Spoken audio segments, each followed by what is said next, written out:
Assalamu Walaikum. Hello friends, how are you? Welcome back to my another video.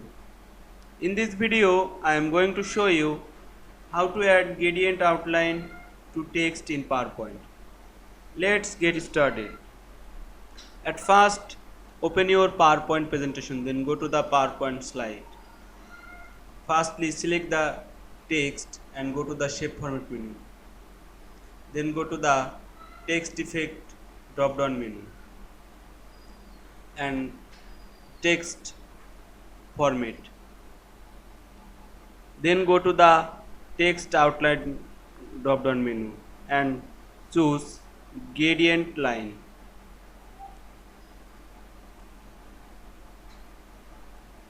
Now I am add two color. Firstly add red color, then add yellow color,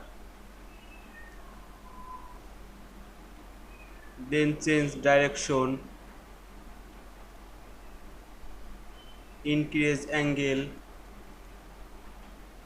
and increase white.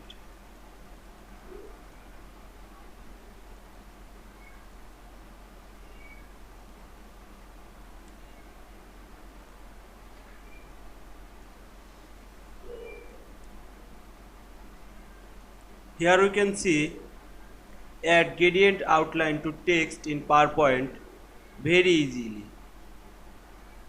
I hope you enjoyed my video. Please like, comment, share and subscribe my channel. Thanks for watching.